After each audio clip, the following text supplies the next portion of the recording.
Membuat bot bukan suatu kerja yang dianggap senang, sekalipun dilihat nampak mudah. Kerja-kerja seumpama ini perlu dibuat dengan tekun, penuh yakin dan perlukan tumpuan yang sebaiknya. Apatah lagi, perusahaan berkenaan bukan sahaja memerlukan tenaga yang mahir dan mencukupi, namun paling penting ialah perbelanjaan untuk menyediakan peralatannya sehingga kerja-kerja berkenaan selesai adalah dianggap rumit, juga perlu diberikan perhatian oleh setiap pengusahanya. Di negeri Kelantan, lazimnya kerja-kerja membuat dan membuat poleh bot banyak dilakukan oleh pengusaha Melayu yang kebanyakannya turut dibantu beberapa kenalan selain penduduk di kawasan terbabit.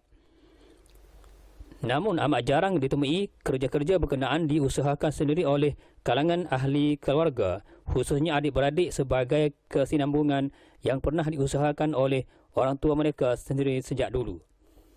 Salah seorang pengusaha bot yang ditemui wartawan CRTV, Zafri Mahad dari kampung Tanjung Cik Mah, Tumpat, Kelantan, berkata, pembuatan bot berkenaan bermula sejak zaman arwah bapanya sekitar tahun 1930. Malah setelah kematian bapa yang disayangi sejak 15 tahun lalu, beliau bersama adik-beradiknya yang seramai 6 orang terpaksa mengambil alih kepakaran dan kemahiran dengan meneruskan tradisi berkenaan sehingga hari ini. Tujuannya adalah supaya tradisi membuat bot tidak ditinggalkan begitu sahaja kerana terdapat manfaatnya terutamanya buat ahli keluarga mereka.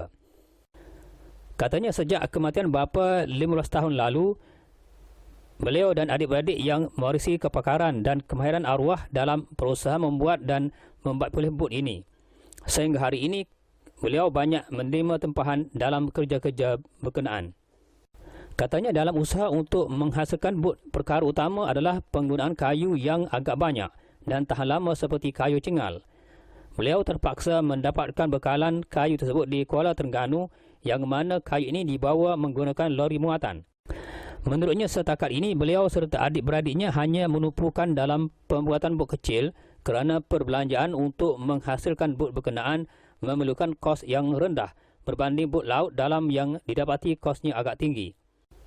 Menurut Zafri, untuk menghasilkan sebuah bot kecil memerlukan perbelanjaan kira-kira RM30,000, manakala sebuah bot besar untuk kegunaan laut dalam memerlukan kos RM3 juta. Ini kerana untuk menghasilkan sesebuah bot memerlukan penggunaan kayu cengal kerana kayu cengal agak kukuh dan tahan lama, di mana perbelanjaan kayu ini sahaja mencecah kira-kira RM9,000 satu tan. Sementara itu bagi sebuah bot laut dalam, beratnya di antara 200 hingga 300 tan. Tambahnya, pada masa dulu beliau pernah memberikan kontrak membuat bot kepada orang lain. Namun disebabkan harga barangan yang diperlukan pada masa itu tidak dapat dinilai, maka hal tersebut terpaksa diambil balik.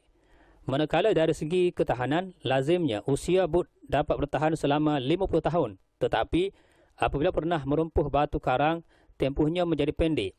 Misalnya jika bot tersebut hanya berlegar di kawasan Kuala, pastinya akan tahan lebih lama lagi. Menurut Zafri, bagi setiap bot purata dapat disiapkan bagi sebuah bot memakan masa sehingga 3 bulan. Keadaan ini berdasarkan kepada barangan untuk membuatnya. Kalau barangan tersebut didapati banyak yang rosak, tempoh masa siap dibaik pulih mungkin lebih dari itu. Tetapi jika sebaliknya hanya memakan masa 3 hari sahaja. Sebaliknya bagi bot besar pula memerlukan masa siap sekurang-kurangnya selama 2 tahun. Sambungnya, beliau tidak nafikan membuat bot bukan sesuatu yang senang, bahkan amat sukar. Kerana itu adalah pengalamannya, bukan sahaja memerlukan tenaga yang agak ramai dan sebagainya. Apatah lagi dalam usaha membentuk kayu menjadi bulat sebagaimana yang dapat dilihat dalam kebanyakan bot sememangnya amat sukar dilakukan.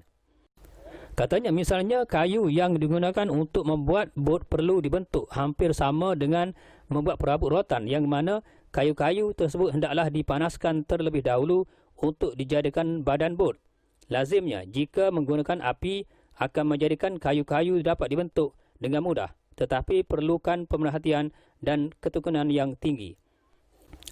Katanya bot yang digunakannya sekarang dapat dilayarkan sejauh 200 batu. Ini bermakna kalau diukur jaraknya sehingga ke sempadan Indonesia, iaitu perjalanan yang dilalui mencecah masa selama 2 hari dan 2 malam. Menurutnya, bot biasa atau bot kecil ini memerlukan tenaga awak-awak seramai 6 orang, bermakna seorang tekong dan 5 awak-awak. Manakala bagi bot besar pula memerlukan lebih 5 orang awak-awak terutamanya bagi pukat tarik, tetapi bagi pukat jerut memerlukan seramai 25 orang awak-awak. Apabila ditanya tentang bot, setelah badan dan bahagian-bahagian lain dalam bot didapati telah siap sepenuhnya, bagaimana pula halnya dengan enjin bot tersebut? Dalam hal ini, beliau menjelaskan bahawa beliau hanya menumpukan dalam pembuatan bot sahaja, tetapi berhubung dengan penyediaan enjinnya dilakukan oleh pihak lain yang mahir tentangnya. Ini bermakna tempat enjin dalam sesebuah bot itu memang disediakan oleh pihaknya, tetapi berhubung dengan pemasangan enjinnya dibuat oleh pihak yang lain pula. Selain itu, apabila diminta membicarakan tentang hasil tangkapan yang lazimnya dilakukan oleh nelayan-nelayan tempatan, terutamanya dari tumpak sendiri, beliau berkata, kebanyakan nelayan dari daerah berkenaan akan keluar rumah sehingga memakan masa sehingga 7 hari. Kebiasaannya muatan hasil tangkapan yang diperolehi sehingga 10,000 tan. Menurut Zafri, berat bagi sesebuah kapal dan bot lebih kurang 15 tan, manakala bagi bot kecil sekurang-kurangnya lebih 1 tan. Lazimnya, bot kecil ini dianggapkan oleh kebanyakan penduduk kampung sebagai bot ke laut hari, yang mana pergi pagi dan pulang tengah hari. Manakala bot yang beratnya 15 tan, kebanyakan nelayan keluar rumah mencecah masa selama seminggu sekali. Bermakna, kalau nelayan terbabit keluar pagi Sabtu, mereka akan pulang ke rumah pada hari Sabtu yang berikutnya, dan begitulah rutin harian setiap nelayan yang menggunakan bot 15 tan tersebut. Menurutnya lagi, setiap nelayan yang turun ke laut berpandukan kepada keadaan cuaca.